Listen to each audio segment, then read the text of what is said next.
పెళ్ళైనా పండగైనా వేడుక ఏదైనా పట్టు చీరల ప్రత్యేక వేదిక వారాహి సిల్క్స్. సో హిట్లర్ ఇప్పటికి ఇంట్లో ఎప్పుడన్నా వేసినప్పుడు కూడా ఫ్యామిలీ అంతా కూర్చొని చూస్తారు అనమాట. వారానికి ఒకసారి కాదండి, వారానికి ఒకసారి హిట్లర్, ఒక్కసారి వారానికి ఒకసారి కలిసి ఉందని రా, వారానికి ఒకసారి జయం మనదేరా టెలికా ఇదవుతూనే ఉంటుంది. అట్లా ఉండబట్టే మిమ్మల్ని మర్చిపోలేదు. బట్ ఆ టైంలో ఆ సినిమా రిలీజ్ అయినప్పుడు ఒక అన్న చెల్లెల మీద చూపించే ప్రేమ కావచ్చు, లేకపోతే ఒక ప్రొటెక్షన్ ఉంటది కదా, ఒక అంటే సిస్టర్స్ కి ఇచ్చే ప్రొటెక్షన్, ఒక అన్న ఒక తమ్ముడో అన్నో, ఆ సినిమా వల్ల ఇంకా ఎక్కువైపోయింది ఆ టైంలో. అవును. ఎలా ఉండేది చిరంజీవి గారు అండ్ 5 సిస్టర్స్ అంటే మీ బాండింగ్ ఎలా ఉండేది సెట్ లో? ఇప్పటి వరకు మర్చిపోలేని ఒక మూమెంట్స్ అవి, ప్రతి రోజు మూమెంట్. అందులో ఫస్ట్ సినిమాలోకి వచ్చిన డేస్ అది. మనకి అంత పెద్ద ఆర్టిస్టులతో వర్క్ చేస్తామని ఒక కళ లేదు. అంటే అన్నీ ఒక లక్గానే వచ్చింది మనకి. టోటల్గా ఇక్కడ ఉండే దాని వల్ల వాళ్ళు ఇక్కడే వెతికారు 5గురిని.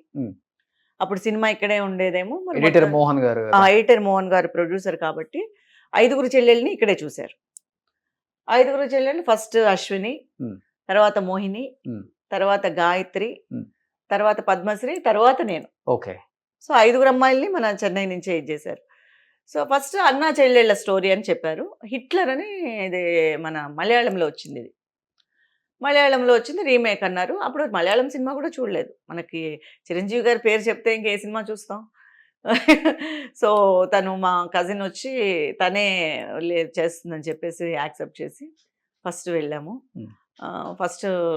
First railway స్టేషన్లోనే 5 చూసుకోవడము.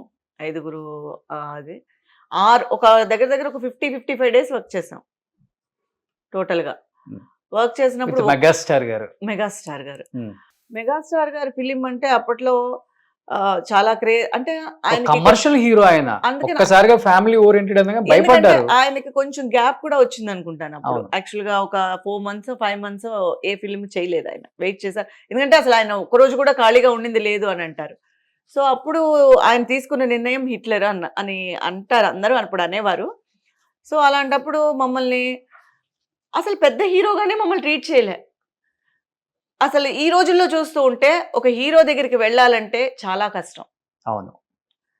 ఒక హీరో వరకు కూర్చోవాలి, హీరోతో కూర్చోవాలి, హీరోతో మాట్లాడాలి, లేదా హీరో చెల్లెళ్ళైనా కూడా ఆ షాట్ అప్పుడు రావడం, ఏదో వాళ్ళ వరకు చేయడం, వెళ్ళిపోవడం అంతే. ఆ రోజుల్లో మమ్మల్ని నిజంగానే ఒక చెల్లెళ్ళ ఫీల్ ఆయన కలిగించడం కోసం, మాలో ఆ నటనలో ఆ ఇది రావడం కోసం, ఆ భయం ఉండకూడదు అని ఆయనకి, మాకు ఆ భయం ఉండకూడదు ఆయన చూసి అని చెప్పి ఆయన మాతో బాగా మాట్లాడేవారు. ఓకే. సొంత చెల్లెలు లాగా. ఎందుకంటే ఆ భయం ఉంటే అక్కడ పండది సీను, వీళ్ళు భయంగా చేస్తారు. సో అలా కాకుండా ఆయన పొద్దున్నే వచ్చి తిన్నావా అని అడగడం, మామూలుగా జోక్స్ వేసుకొని రావడం, బ్రహ్మానందం గారు సెట్కి రావడం, నవ్వుకోవడం, ఇవన్నీ ఏంటంటే ఆ వాతావరణాన్ని ఎక్కడా ఒక భయంగా ఉండే భయంగా కూర్చోవడం, షార్ట్కి వెళ్ళడం అలా కాకుండా ఫ్రీగా, అందులో తెలుగు తెలిసిన అమ్మాయి నేను ఒక్కదాన్నే ఉండేదాన్ని. ఓకే. నాకు యూజువల్గానే కొంచెం తెలుగు బాగా అర్థం అవుతుంది కాబట్టి వాళ్ళు వేసే ప్రతి జోక్కి ఎక్కువ నవ్వుకుంటూ ఉండేదాన్ని. అంటే నాకు హ్యాపీగా ఉండేది, అర్థం అవుతుంది. వీళ్ళందరికీ కొంచెం అర్థం అయ్యేది కాదు. వీళ్ళు కొంచెం నేను ఎక్కువ ఇన్వాల్వ్ అయిపోయేదాన్ని, నాకు చాలా హ్యాపీగా ఉండేది. ఓకే. సో ఆయన కూడా అందరూ కలిసి భోజనం చేయడం చాలా గొప్ప విషయం. మొత్తం ఆయనకు వచ్చేది అంత ప్రొడక్షను, అందరూ పెద్ద ఆర్టిస్టులు ఇండ్ల నుంచి వచ్చేది, అందరూ ఒకే చోట కూర్చునేవాళ్ళం కొన్ని రోజులు. ఎక్కడో కానీ కొన్ని లొకేషన్స్లో అయితే ఒకటిగా కూర్చునేవాళ్ళు. ఓకే. కొన్ని లొకేషన్స్లో వాళ్ళ వసతికి తగ్గట్టుగా మ్యాక్సిమం ఒకరోజు తిన్నది కూడా చాలు కదండి. ఇప్పుడు పెద్దవాళ్ళతో అలా ఉన్నప్పుడు రౌండ్గా అందరూ కూర్చొని ఒక్కరోజు తిన్నా కూడా అదొక పెద్ద మెమరీ.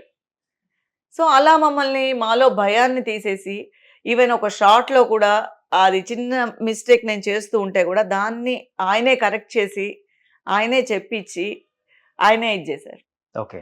అంటే అలా మిస్టేక్ని వదిలేయచ్చు, అమ్మాయికి రాలేదు అని వదిలేయచ్చు, లేదా డైరెక్టర్ చూసుకుంటారు అని వదిలేయచ్చు. వాళ్ళతో పాటు ఈయన కూడా ఇన్సిస్ట్ చేసి ఇలా చేయి అని చెప్పి, అదే అసలు ఆ ఫీలింగ్ లేకుండా 55 days జరిగిపోయింది మాకు. ఓకే. అసలు పెద్ద హీరోతో చేస్తున్నాం మేము అని కాకుండా మాకు చాలా ఈజీగా ఉండేది, క్యాజువల్గా ఉండేది. ఈరోజు ఆయన అలా ఉండబట్టే సినిమా అలా పండింది అది థియేటర్లో. అది నేను అనేది. ఎందుకంటే లేకపోతే మేము భయంగా చేసి ఉంటే మేబీ అంత ఒకే ఫ్రేమ్ లో నుంచున్నా కూడా అందులో కూడా ఏదో ఒకటి చేయాలి కదా. మేమేం పెద్ద పెద్ద డైలాగులు చెప్పక్కర్లేదు, కానీ ఆ ఫ్రీగా ఉండాలి కదా. ఆ ఫ్రీనెస్ ఇచ్చింది ఆయన. అలాగే రాజేంద్ర ప్రసాద్ గారు నవ్విస్తూనే ఉండేవారు. ఈ బావా మరుదుళ్ళ సరసాలన్నీ అక్కడే జరిగేవి. సో ఆబ్వియస్లీ నవ్వే నవ్వు మొత్తం సెట్ అంతా. ఓకే. ఆయన ఏదో ఒకటి నవ్విచ్చేవారు, ఏదో ఒకటి ఇచ్చేసేవారు. మేమంతా హ్యాపీగా నవ్వుకుంటూ ఉండేవాళ్ళం. అసలు ఎలా జరిగిపోయిందో తెలియదు. కానీ 55 days సొంత అన్నలాగే ఫీల్ అయ్యారు కదా చిరంజీవి గారిని. ఫంక్షన్ కి వెళ్ళినప్పుడు కూడా నాకు ఇంకా గుర్తు. ఒంగోలులో రైల్వే స్టేషన్ లో దిగాం, ఫంక్షన్ కని వెళ్ళాం. ఆయన మమ్మల్ని ప్రొటెక్ట్ చేశారు. ఓకే. అంటే వీళ్ళు అలా వెళ్ళిపోతే వాళ్ళకి ప్రొటెక్షన్ ఉండదు అని చెప్పి, ఇలా ఇక్కడికి రండి, ఇలా దగ్గరికి రండి, ఎక్కడికి ఎలా వెళ్ళకండి, ఇలా వెళ్ళకండి అని ఓకే. ఆయన పక్కనే మమ్మల్ని పెట్టుకునేవారు. ఓకే.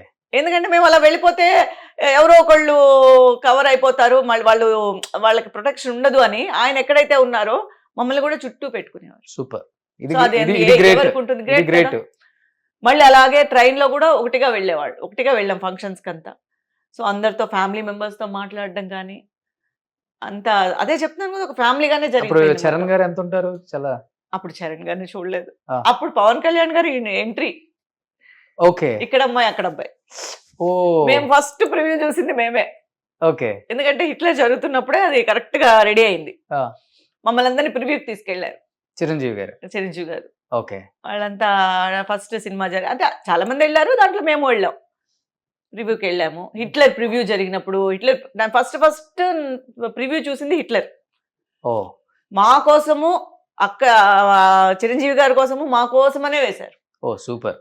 సో ఆయన కోసం వేసిన దానికి మమ్మల్ని పిలవడం అనేది గొప్ప విషయం. ఓకే. కానీ అన్ని రోజులు 55 days యాజ్ ఎ బ్రదర్ గా మీరు ఆయన్ని ఫీల్ అయ్యి గుమ్మడికాయ కొట్టేసి హిట్లర్ అయిపోయింది అనగానే బాగా ఎమోషనల్ అయిపోయి ఉంటారు. ఇంకా అంటే దాని ఎఫెక్ట్ అప్పుడు తెలియకపోయినా మనం ఎప్పుడైనా వెళ్ళొచ్చు అని అనుకునేదాన్ని. ఆయన అన్నయ్యే కదా, ఎప్పుడైనా మనకి ఎంట్రీ ఉంటుంది అనుకునేదాన్ని. సో ఈజీ అనుకునేదాన్ని. చిరంజీవి గారిని కలవడం అనేది మనకు తెలిసిన విషయమే కదా, పెద్ద ఎప్పుడైనా అనుకున్నాము. At the same time Hyderabad Chennai వల్ల ఆ ఫీలింగ్ కూడా రాలే, ఎందుకంటే ఆయన అక్కడ ఉన్నారు కదా. ఎప్పుడైనా ఇక్కడ ఉన్నప్పుడైనా కొంచెం అలా అనిపించేది. నేను హైదరాబాద్ లో ఉంటేనా సరే వెళ్దామా, ఎప్పుడైనా చూద్దామా అనిపించేది. సో ఇక్కడ ఉండే దానివల్ల సో అక్కడ ఉన్నారు కదా, ఫిలిమ్స్ లో బిజీగా ఉంటారు కదా ఎవరి వరకు, అందుకని వెళ్ళాలి అనే సందర్భం కూడా కుదరలేదు. అప్పుడప్పుడు అన్నయ్య ఇంటికి వెళ్ళొస్తారా మరి? ఎక్కడ అదే చెప్తున్నాను కదా, లోకల్ గా ఉంటే ఆ థాట్ వచ్చి డెఫినెట్ గా దానికి వెళ్ళాలి అనిపించేదేమో. మనకి ఆయన అక్కడ ఉండిపోయారు, మేము ఇక్కడ ఉండిపోయాం. హైదరాబాద్ వచ్చినప్పుడు వెళ్ళొచ్చు కదా. వెళ్ళొచ్చు, కానీ ఎక్కడ ఆపేది ఎవరు? వెళ్తే ఆయన ఇంటి గేట్లు ఎప్పుడు తెరిచే ఉంటాయి. కాదండి, వెళ్తే తెలుస్తుంది ఆపుతారో ఆపరో. వెళ్ళలేదు, అది ఆ ఎక్స్పీరియన్స్ పొందలేదు మనం. కానీ ఎక్కడ కనిపించినా ఇప్పటికీ పేరు గుర్తు పెట్టుకొని ఎలా ఉన్నావు అని అడుగుతారు. మొన్న జెమినీ అవార్డ్స్ జరిగాయి లాస్ట్ ఒక 3 years బ్యాక్. నేను బెస్ట్ అవార్డు తీసుకున్నాను, మదర్ ఇన్ లా అవార్డు తీసుకున్నాను. ఆయన వచ్చారు, నేను అప్పుడు వెళ్ళి విష్ చేసినప్పుడు ఎలా ఉన్నావు, ఏమేం జరుగుతున్నాయి, బాగున్నావా, అంతవరకు చాలు, హ్యాపీ. అంతవరకు ఆయన గుర్తు పెట్టుకొని మన పలకరించారంటేనే అంతే కదా. ఇప్పటికి మీ గుండెల్లో అన్నయ్యే. అంతే. మెగాస్టార్ అంటే అంతే. మళ్ళీ అవకాశం వస్తే మళ్ళీ కలిసి యాక్ట్ చేసే ఈసారి అసలు పూర్తిగా వినియోగించుకోవాలి, యాక్చువల్ గా సద్వినియోగించుకోవాలి. అప్పుడు వాల్యూ అంటే చిన్నతనం కాబట్టి తెలియలేదు, ఇప్పుడు నిజంగానే ఒక చిన్న రోల్ వచ్చినా చాలు. అంతే కదా. డెఫినెట్ గా గుర్తు పెట్టుకొని పిలుస్తారు. ఇన్ కేసు ఎక్కడన్నా షార్ట్ రీల్ మీరు వచ్చిందంటే పిలిస్తే అదృష్టవంతులమే. ఓకే. ఇప్పుడు ఏం చేస్తున్నారు 5 sisters? మీ హిట్లర్ 5 sisters టచ్ లో ఉన్నారా మీరంతా? అసలుకి అప్పుడప్పుడు అంటే అశ్విని తను సింగపూర్ లో సెటిల్ అయిపోయింది. మొన్న నేను మాట్లాడాను. అవునా? తను సింగపూర్ లో. మోహిని తెలియలేదు కొన్ని రోజులు. ఈ అనుబంధం కొన్నేళ్లు జరిగింది, 2-3 ఏళ్ళు జరిగింది ఈ అక్క చెల్లెళ్ళ అనుబంధం. ఏం చేస్తున్నావు తర్వాత ఎవరికి వాళ్ళకి వర్క్స్ వచ్చి ఎవరికి వాళ్ళకి స్ప్లిట్ అయిపోయిన తర్వాత కొంచెంగా కట్ అయిపోయింది. సో గాయత్రి గారు సీరియల్స్ చేస్తున్నారు. గాయత్రి అప్పుడప్పుడు కనిపిస్తుంది కాబట్టి మేమిద్దరం మాట్లాడుకుంటూ ఉంటాం. మీ ఇద్దరు. సో ఆమె అక్కడ ఉంది. ఇంకా మోహిని ఇక్కడే ఉంటున్నారా? మోహిని ఎక్కడుందో కూడా తెలియదు. అప్పుడు తెలిసేది, ఇప్పుడు తెలియదు. యాక్టింగ్ కూడా లేదు అసలు, ఆమె చేయట్లేదు కదా ఇప్పుడు, ఎక్కడా కనిపించలేదు. ఓకే. సో ఇంకొక ఆమె తర్వాత పద్మశ్రీ అని చెప్పి పొరకాలం చేసినప్పుడు ఇక్కడ. ఓకే. తన పేరు ఇక్కడ రాజశ్రీ. ఓకే. తను మా మ్యారేజ్ అయ్యి సెటిల్ అయిపోయింది. ఓకే. తను ఇంకా వర్క్ చేయలేదు, యాక్ట్ చేయలేదు.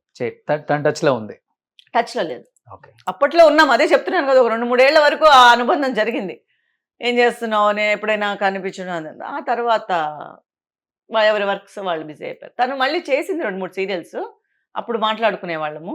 ఓకే. పెళ్ళి అయిపోయి తను సెటిల్ అయిపోయిన తర్వాత కట్ అయిపోయింది. సో ఆ హిట్లర్ చెల్లెలలో ఇద్దరు యాక్టివ్ గా ఉన్నారు ఇప్పుడు ఇద్దరు యాక్టింగ్ లో. యాక్టింగ్ లో ఇద్దరు యాక్టివ్ గా ఉన్నారు. గాయత్రి అండ్ అశ్విని కూడా మధ్యలో చేసింది, వచ్చి ఇక్కడికి సన్ లో చేసింది, కానీ మళ్ళీ బ్యాక్ టు సింగపూర్ వెళ్ళిపోయింది అనుకుంటాను. ఓ. కానీ తను కూడా చేయాలనుకుంటోంది అనే విన్నాను, సన్ లో కూడా ట్రై చేస్తోంది. సో యాక్చువల్గా చెప్పాలంటే తెలుగులో చేసింది తక్కువ సినిమాలే మీరు, బట్ తెలుగులో ఉన్న ఆర్టిస్టులు అందరూ టచ్ లో ఉన్నారండి మీకు ఇప్పటికి? హాయ్ బై ఆర్టిస్టులు చెప్పుకోవడం అనేది పెద్దగా టచ్ లో ఉండరండి. ఎందుకంటే నేను అనుకోవడం ఎవరి పర్సనల్ ప్రాబ్లమ్స్ లేకపోతే ప్రొఫెషన్ రీచానో, అంటే రోజు బాగున్నావా అనుకునే హెల్దీ ఎవరు లేరు. నేను కూడా చాలా తక్కువ అనుకుంటాను అలాంటి దీంట్లో. మిస్టేక్ నా వైపు కూడా ఉండొచ్చు, ఎందుకంటే నేను మాట్లాడితే వాళ్ళు మాట్లాడొచ్చేమో, లేకపోతే వాళ్ళు మాట్లాడితే చాలా తక్కువ. ఎందుకంటే నాకు దొరికిన కొంచెం సమయము నేను ఫ్యామిలీ కోసం కేటాయించడం వల్ల ఫ్రెండ్స్ కోసం కేటాయించలేకపోయాను. ఎందుకంటే ఆల్మోస్ట్ అన్ని లాంగ్వేజ్లో బిజీగా ఉండటం వల్ల. ఇప్పుడు మలయాళం వెళ్ళానంటే 10 days అక్కడే ఉండిపోతాను. సో ఆబ్వియస్లీ ఇల్లు మిస్ అవుతాను, రావడం, ఇంట్లో పనులు, ఇంట్లో మిస్ అవ్వడం, ఇదంతా దాని వల్ల వీళ్ళ ర్యాపోనే వీళ్ళ మన ఫ్రెండ్స్ తోనూ చాలా తక్కువ. ఓకే. ఒక విధంగా చెప్పుకోవాలంటే ఫ్రెండ్స్ అనేది లేరనే చెప్పుకోవాలి ఇండస్ట్రీలో. ఓకే. సుమన్ టీవీలో మీ పర్సనల్ అండ్ బిజినెస్ ప్రమోషన్స్ కోసం కింది నెంబర్కి కాంటాక్ట్ చేయండి.